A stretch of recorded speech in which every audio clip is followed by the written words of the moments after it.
Communauté La Messe Kizouk, le Seigneur soit avec vous. Bienvenue à l'Église à 2000 ans. C'est l'évangélisation 4.0. Pour Jésus, on like, on commente, on partage et on s'abonne. Et comme je le dis toujours, quand vous voyez ma tête, surtout, asseyez-vous bien et soyez très concentrés parce que j'ai toujours de très bonnes choses à vous dire. Aujourd'hui, nous continuons donc avec l'épisode 3 du dialogue catholique orthodoxe.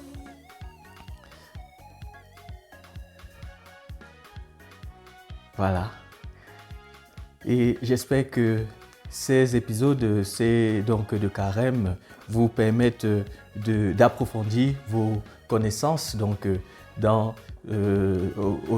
vos connaissances en ce qui concerne l'unité des chrétiens. La semaine dernière, nous avons bien vu que le dialogue était une nécessité et l'appel du pape Jean-Paul II invitait donc les théologiens et les pasteurs à s'engager dans un dialogue fraternel et patient. Est-ce que les théologiens du monde entier ont répondu au pape Jean-Paul II? Oui, ils ont répondu et nous commençons avec l'apport, la proposition du père Bernard Sesboué. Dans l'épisode 3, aujourd'hui, c'est le père Bernard Sesboué. Qui est donc le père Bernard Sesboué? Commençons par un peu le présenter. Donc, il est né en 1929. Il est jésuite et grand théologien catholique. Il est engagé dans l'œcuménisme depuis 1967. Il a été membre du groupe des Dombes pendant 40 ans, de 1967 à 2007, au sein duquel il a été coprésident. Il a travaillé dans plusieurs commissions françaises, notamment la commission épiscopale française pour l'unité. Vous voyez que c'est son domaine. Dans le comité mixte catholique-protestant en France, dans le comité mixte entre baptistes et catholiques et au niveau international, dans la commission de dialogue entre l'Alliance réformée mondiale et l'Alliance réformée mondiale et l'Église catholique romaine. Cette autobiographie, vous pouvez la voir dans son livre « La patience et l'utopie, jalons œcuméniques », Paris 2006, à la page 7. Il a donné plusieurs conférences sur l'œcuménisme. C'est un professeur, il a été professeur émérite de théologie dogmatique à la faculté Centre-Sèvres à Paris. Voilà, dans son livre, vous pourrez avoir plus de détails, mais vous comprenez que c'est une pointure dans l'unité des chrétiens, l'œcuménisme. Alors, c'est dans son livre, le magistère à l'épreuve, autorité, vérité et liberté dans l'Église, publié en 2001, qu'il propose quelques solutions ou suggestions qu'il estime profitables pour un exercice de la primauté du successeur de Pierre pour le temps présent. Voilà. Il y a 4 grandes propositions et nous allons les travailler tout doucement. Bon, je les énumère puis on va détailler. La première, c'est pour un exercice plus équilibré de l'autorité et du magistère. La deuxième, pour un meilleur exercice de la collégialité épiscopale dans l'Église catholique. La troisième, pour une création de patriarcats continentaux.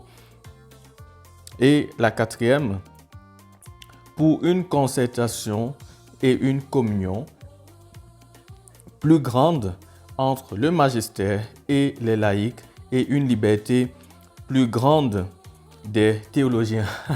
Liberté plus grande des théologiens, puisque c'est un théologien, naturellement. Bon, alors, je sais que quand j'ai donné donc ces propositions comme ceci, la plupart d'entre vous ne comprennent pas très bien. On va commencer à détailler quelques-uns. D'emblée, je dis déjà quelques-uns parce que je vous donne aussi les références des livres. C'est pour que vous puissiez aller donc regarder les livres. Parce que ici, je donne l'essentiel de la pensée par rapport à une proposition.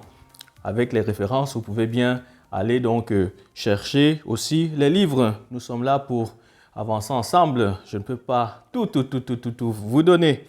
À partir du moment où vous avez le livre, la référence, l'auteur, c'est déjà beaucoup. Bien.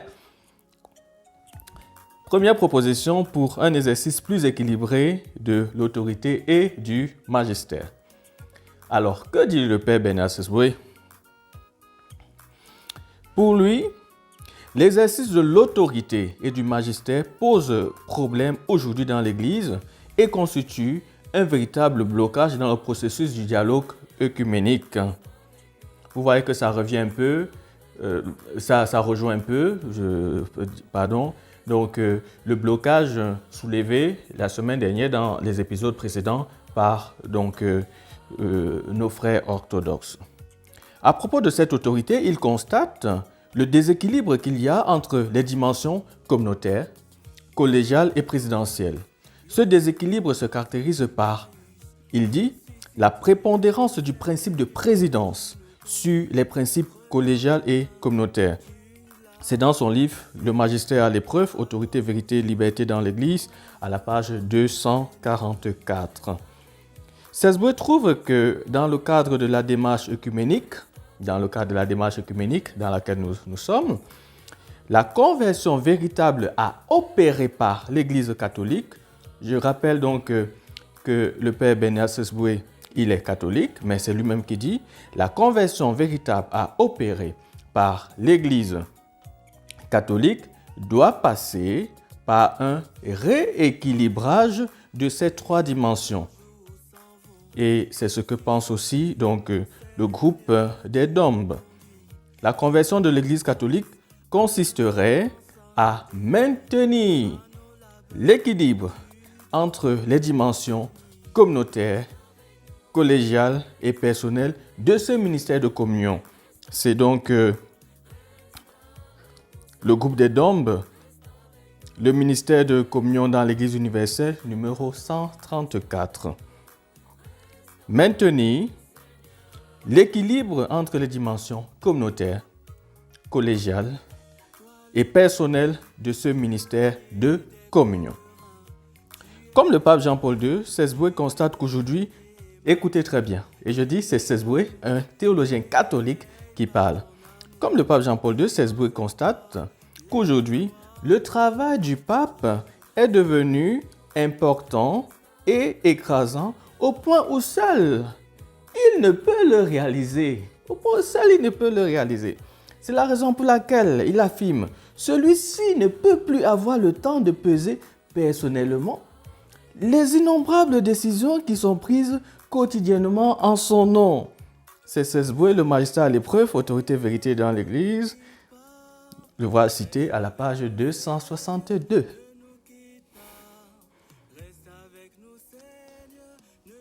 Il ne peut plus avoir le temps de peser personnellement les innombrables décisions qui sont prises quotidiennement en son nom. Et donc pour lui, il y a une urgence pour le magistère de vivre une conversion. La deuxième proposition, pour un meilleur exercice de collégialité dans... Je souris parce que ce point m'a toujours fait rire. Un meilleur exercice de collégialité épiscopale, la collégialité épiscopale dans l'Église catholique. Ici, que dit Sesboué? Pour Sesboué, en réalité, il dit l'exercice d'une collégialité épiscopale visible doit être équilibré tel que décrit dans les textes du Concile II. C'est le cum petro et le sub petro. Sesboué est convaincu que cette conversion intérieure au sein de l'Église sera un moyen efficace et appellera tous les chrétiens du monde à la reconnaissance du ministère d'unité. Il dit, et je cite, « Plus nos frères chrétiens seront témoins de la concertation institutionnelle entre l'évêque de Rome et les autres évêques sur les grands enjeux de la vie de l'Église, plus ils regarderont avec cohérence et même avec désir le pôle romain de la communion de toute l'Église. » C'est toujours son même ouvrage, Le magistère à l'épreuve, autorité, vérité et liberté dans l'Église, à la page 284. Et sur ce point, il prend un exemple qui est assez important, parce que selon Sesboué, le pape et les évêques, le pape est un évêque et le pape et les évêques devraient vraiment communiquer ensemble parce que selon Vatican II, tous les évêques ils sont frères. Et c'est ce que disent les orthodoxes, ils sont frères, ils doivent décider ensemble.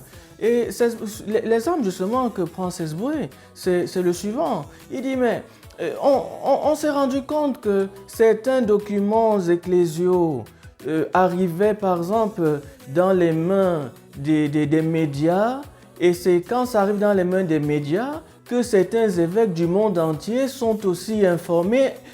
En fait, ce sont les médias qui informent les autres évêques du monde entier. Et il dit, mais sachant que les médias, en informant le monde entier, et donc aussi les évêques, mais informent les médias à leur manière.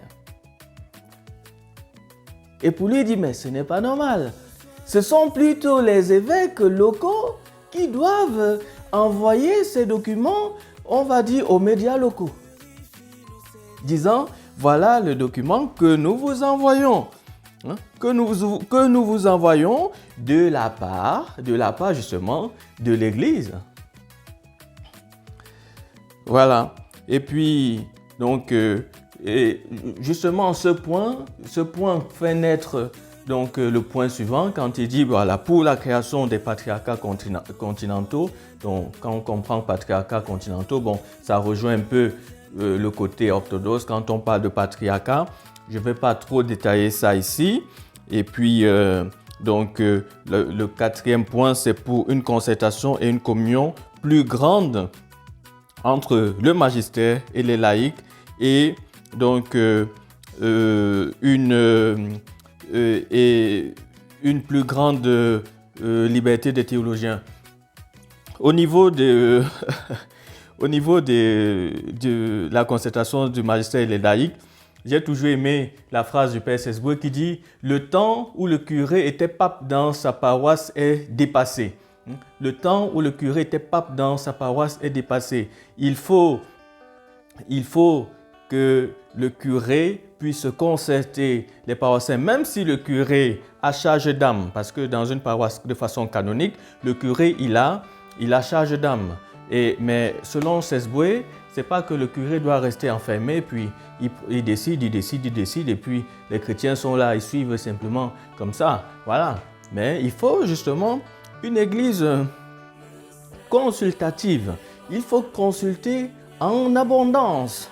En abondance, il faut consulter massivement. Et bon, c'est sûr que à force de consulter, à un moment donné, on peut peut-être être amené à voter. Et maintenant, si on vote et que c'est pas ton vote qui est pris en compte dans la décision finale, au moins tu auras voté. Donc parce que ce sera l'idée on va dire, de la grande partie. Voilà un peu les points qui sont proposés par Sesboué, qui est, on va dire, théologien catholique engagé pleinement dans l'unité des chrétiens.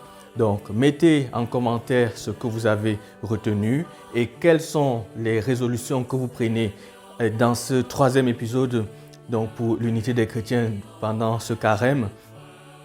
Voilà, déjà ce que vous avez appris, vous pourrez mettre en commentaire. Très bien. Voilà. Et puis, parmi donc les quatre propositions de Bernard Sesboué, quelle est votre plus grande découverte et qu'est-ce qui vous semble aujourd'hui encore bien d'actualité?